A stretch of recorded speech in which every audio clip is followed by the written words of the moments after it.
इस वीडियो में दिखाए गए सभी स्टॉक सिर्फ उदाहरण मात्र है। हम किसी भी शेयर को खरीदने या बेचने की सलाह नहीं देते। टॉप 7 इंफ्रास्ट्रक्चर में से सबसे टॉप पे लिस्ट में आता है मेरे पास, वो है पीएनसी इंफ्राटेक। पीएनसी को टॉप पे रखने का मेन रीजन है जो मैं आगे चल के वीडियो में बताता हूँ।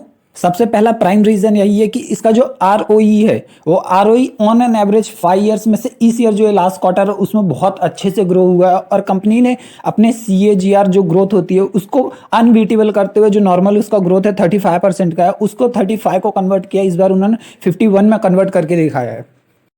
सेकेंड रीजन है कि इसने अपने लास्ट 3 मंथ्स में 50% का रिटर्न दिया और लास्ट 1 मंथ की बात करते हैं तो 32% से भी ज्यादा का रिटर्न दिया अपने इन्वेस्टर्स को। और ऐसा माना जा रहा है, एनालिस्ट ऐसा मान रहा है कि आगे चल के और भी अच्छा परफॉर्म करके दिखाएगा।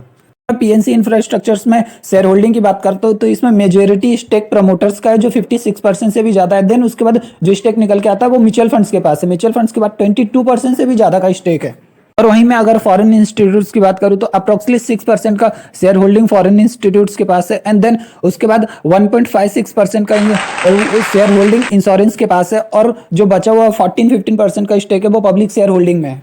कंपनी का पी रेशियो 20% से भी ज़्यादा है और वहीं पे इंडस्ट्रियल पी सिर्फ 14% है। इसलिए माना जा रहा है कि ये जो कंपनी का पी 20% है ये आगे चल के 20 से 40 के आसपास टच कर सकता है। और कंपनी का जो नेक्स्ट टारगेट है वो 400 सोचा जा रहा है कि कंपनी आगे चल के 400 पे ट्रेड कर सकती है। जैसे कि मैंने पहले ही बताया है कि कंपनी का आरओई कंटिन्यूसली ग्रो होते जा रहा है। लास्ट क्वार्टर में कंपनी का आरओई 11.53% देखा गया था जो आगे चल के और भी अच्छा परफॉर्म कर सकते हैं और आरओई और भी अच्छी स्पीड से बढ़ सकता है। इस क्वार्टर में कंपनी का टोटल इनकम ग्रोथ 13.17% से ग्रो हुआ है जो कि लास्ट क्वार्टर में नेगेटिव 18% था। उसी के साथ टोटल एक्सपेंस रेशियो भी 17.17% से ग्रो हुआ है जो कि लास्ट क्वार्टर में वो भी 21.87% से नेगेटिव चल रहा था। इसका मतलब है कि कंपनी अपने रिजर्व कैश का यूज बहुत अच्छे तरीके से कर रही है।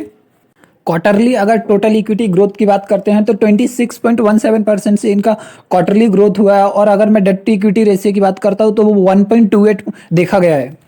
जैसे कि मैंने पहले ही बताया है कंपनी ने अपने रिजर्व कैश का बहुत अच्छे से यूज किया है, इसलिए यहाँ पे टोटल नेट कैश फ्लो 257% से ग्रो हुआ है जो कि लास्ट क्वार्टर में ओनली 19-20% दिखाई दे रहा था। टॉप 7 इंफ्रास्ट्रक्चर में से जो हमारा नेक्स्ट शेयर निकल के आता है वो एनसीसी है। अगर मैं इसकी पी रेशियो की बात करता हूँ तो ये 17.12% है और इंडस्ट्रियल पी 14.21% है जिससे आगे चल के और भी अच्छा परफॉर्म कर सकता है। अगर मैं इसकी आरओई की बात करूँ तो 5.73% है। एनसीसी का बुक वैल्यू 84 है और वहीं पे पीबी रेशियो की बात करते हैं तो वो अप्रोक्सीमेटली 1% के आसपास है। और वहीं अगर मैं एनसीसी पे शेयर होल्डिंग की बात करता हूँ तो इसमें पब्लिक होल्डिंग 59% है क्योंकि कंपनी के ऊपर बहुत बड़ा डेंट है और प्रमोटर्स का स्टेक 20% है जिसमें से म्यूचुअल फंड्स का स्टेक भी 11% है और कुछ फॉरेन इंस्टीट्यूट्स भी हैं जिन्होंने 10.5% का स्टेक बना के रखा हुआ है। और वहीं मैं एनसीसी के रिटर्न्स की बात करता हूं तो इसमें अपने इन्वेस्टर्स को 3 महीने में 140% का रिटर्न दिया है और यहीं पे अगर मैं लास्ट मंथ की बात करता हूं तो उसने 32% के आसपास का रिटर्न दिया हुआ है। एनसीसी का क्वार्टरली रिजल्ट में उनका इनकम टैक्स ग्रोथ 31% से ग्रो हुआ है और वहीं पे टोटल एक्सपेंशन की बात करूं तो वो 24% से भी ज्यादा हुआ है। और ईबीआईटी की ग्रोथ की बात करते हैं तो लास्ट क्वार्टर के मुकाबले में एक क्वार्टर में ऑलमोस्ट डबल ग्रोथ हुआ है। ईबीआईटी ग्रोथ के परसेंटेज की अगर बात की जाए तो जो लास्ट क्वार्टर में नेगेटिव 50% था वो अभी आगे चल के बढ़ के 100% से भी ज्यादा हो चुका है इस क्वार्टर में। बैलेंस शीट में टोटल एसेट का वैल्यू कम दिख रहा है क्योंकि अपने टोटल अमाउंट का यूज कंपनी एक्सपेंशन में कर रही है जो कि अभी यहाँ पे FY 2020 में थोड़ा कम दिख रहा है। जो जैसे कि मैंने आपको पहले ही बताया कि कंपनी अपने कैश का यूज टोटल एक्सपेंशन में कर रही है, इसलिए यहाँ पे ऑपरेटिंग एक्टिविटी का परसेंटेज 39% के आसपास से ग्रो हुआ है। हमारी लिस्ट में इंफ्रास्ट्रक्चर का जो नेक्स्ट शेयर है वो KNR कंस्ट्रक्शन है। अगर मैं शेयर होल्डिंग की बात करता हूं तो प्रमोटर्स का स्टेक 55% से भी ज्यादा और म्यूचुअल फंड्स का स्टेक 33% के आसपास है और पब्लिक होल्डिंग सिर्फ 10% है। वहां पे कुछ फॉरेन इंस्टीट्यूट्स भी है जिनका होल्डिंग है जो कि 1.74% है और एक होल्डिंग है जो 1.73% है। अगर मैं KNR कंस्ट्रक्शन के रिटर्न्स की बात करता हूं तो इसने लास्ट 1 मंथ में 25% का रिटर्न दिया और 3 मंथ्स में 66% का रिटर्न दिया। अगर ओवरवाइज इसका 3 ईयर्स का रिटर्न देखते हैं जो कि 42% के आसपास निकल के आता है। और वहीं मैं अगर क्वार्टरली रिजल्ट को कंपेयर करता हूं तो टोटल इनकम ग्रोथ 26% से ग्रो हुआ और वहीं पे टोटल एक्सपेंशन 2% से ग्रो हुआ। अगर मैं ईबीआईटी ग्रोथ की बात करता हूं तो ये 142% से ग्रो हुआ है जो कि लास्ट क्वार्टर में नेगेटिव में चल रहा था। बैलेंस शीट में आपको दिखेगा कि टोटल एसेट और टोटल लायबिलिटीज दोनों ही एक साथ ग्रो हुए हैं जिसकी वजह से टोटल इक्विटी ग्रो हुआ है जो कि 39% से ग्रो हुआ है। और अगर मैं टोटल डेट की बात करता हूँ तो इनके ऊपर सिर्फ 0.53% का डेंट है जो कि बहुत अच्छा माना जाता है और एक स्मॉल कैप कंपनी है जो आगे चल के बहुत अच्छा ग्रोथ दिखा सकती है और ऐसा एक्सपेक्ट किया जा रहा है कि ये स्मॉल कैप कंपनी बहुत जल्दी मिड कैप में कन्वर्ट होने वाली है। KNR कंस्ट्रक्शन में इंडस्ट्रियल पी से भी आउट परफॉर्म करके दिखाया है, क्योंकि इसका पी 30% के आसपास निकल के आता और इंडस्ट्रियल पी सिर्फ 14% है।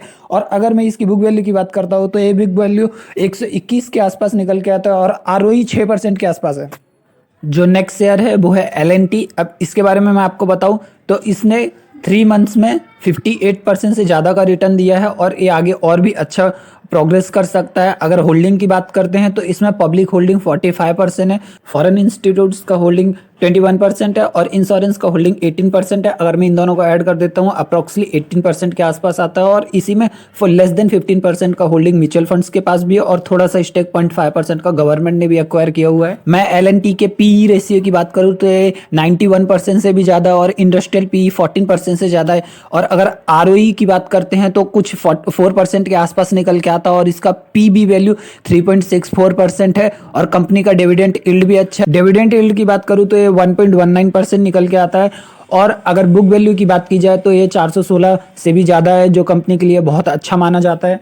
L&T में टोटल म्यूचुअल फंड का SBI ETF 50 निफ्टी के पास 2.58% का स्टेक है और वहीं पे HDFC बैलेंस एडवांस की बात की जाए तो वहाँ पे 5.5% से भी ज़्यादा का स्टेक है और उनके दूसरे म्यूचुअल फंड्स HDF इक्विटी के पास भी 6.14% का स्टेक है।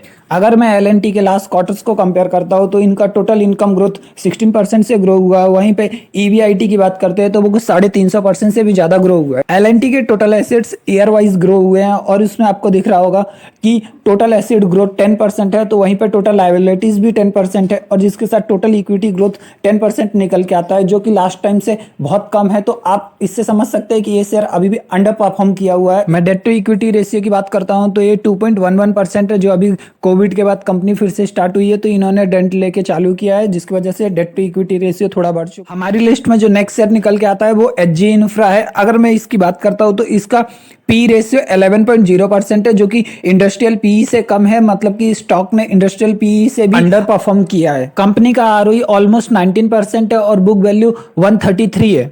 कंपनी में प्रमोटर्स का स्टेक 74% से भी ज्यादा है, वहीं पे म्यूचुअल फंड्स का स्टेक 16% से भी ज्यादा है। पब्लिक शेयर होल्डिंग 6.43% है और इंश्योरेंस का शेयर होल्डिंग 2.11% है। लास्ट क्वार्टर की तरह इस क्वार्टर में भी कंपनी ने कंसोलिडेटिंग परफॉर्मेंस दिखाया है। लास्ट क्वार्टर की तरह टोटल इनकम ग्रोथ 55% से ग्रो हुआ, उसी के साथ टोटल एक्सपेंशन की बात करूं तो वो भी 55% से ग्रो हुआ है। EBIT ग्रोथ की बात करते हैं तो वो 58% से ग्रो हुआ है, जो कि लास्ट क्वार्टर में 61% था। इस साल टोटल एसेट 41% से ग्रो हुआ है, वहीं पर टोटल लायबिलिटीज की बात करते हैं तो वो भी 52% से ग्रो हुआ है, इसलिए टोटल इक्विटी 24% से ग्रो हुआ है। एज कम्पेयर टू को कहा था कि मैं आपको एक पेनी स्टॉक के बारे में बताने वाला हूं, तो वो है ए पेनी स्टॉक, जिसका नाम है अनुभव इंफ्रास्ट्रक्चर्स। अगर मैं रिटर्न्स की बात करता हूं तो इसने 1 वीक में 26% से भी ज्यादा का रिटर्न दिया। अगर 1 मंथ की बात करते हैं तो 45% से भी ज्यादा का रिटर्न दिया और इस शेयर में बहुत अच्छा बुलिश मूवमेंट देखा जा रहा है, इसलिए मैं इस शेयर को एक पेनी स्टॉक कह रहा हूं, क्योंकि ये आगे चल के बहुत अच्छे से परफॉर्म करने वाला है। कंपनी में प्रमोटर्स का स्टेक 72% है और बाकी पब्लिक स्टेक 28% है। कंपनी की स्ट्रेंथ है उनका मैनेजमेंट, जिनके ऊपर बिल्कुल भी डेट नहीं है और वो अपने कैश फ्लो से बहुत अच्छा रेवेन्यू जनरेट करने की हिम्मत रखते हैं। और सबसे खास बात की जो प्रमोटर्स का स्टेक है उसको प्लेज नहीं किया जा रहा है। कंपनी का 1 ईयर है 9.45 रुपीज़ है और प्रमोटर्स के स्टेक का जो फेस वैल्यू है वो 10 रुपीज़ है, इसलिए कंपनी में बहुत अच्छा एक अपवर्ड ट्रेंड देखा जा रहा है। जैसे कि मैंने पहले ही बताया है कि कंपनी अपने रिजर्व कैश का बहुत अच्छे तरीके से यूज कर रही है, इसलिए कंपनी का टोटल एक्सपेंस रेशियो इस क्वार्टर में 721% है, जो कि लास्ट क्वार्टर में -90% था। अनुभव इंफ्रास्ट्रक्चर आपको मल्टीबैगर लगता है या नहीं लगता है, हमको कमेंट्स में जाके बताइए। इसका जो लास्ट शेयर है वो GMR इंफ्रास्ट्रक्चर से। कंपनी में प्रमोटर्स का स्टेक 63% है और वहीं पे फॉरेन इंस्टीट्यूट्स का स्टेक ऑलमोस्ट 22% है। जो बचा हुआ पब्लिक स्टेक है वो पब्लिक होल्डिंग्स 12% है। टोटल इनकम ग्रोथ 18% से हुआ है और वहीं पे टोटल एक्सपेंस रेशियो की बात करते हो तो वो अप्रोक्सिमेटली 1% से ग्रो हुआ है। As compare the last year, इस ईयर में टोटल एसेट्स भी 15% से ग्रो हुए हैं और लायबिलिटीज 18% कम हुई है। Total net cash flow continuously बढ़ते जा रहा है, जो एक कंपनी के लिए बहुत अच्छा एडवांटेज माना जा रहा है।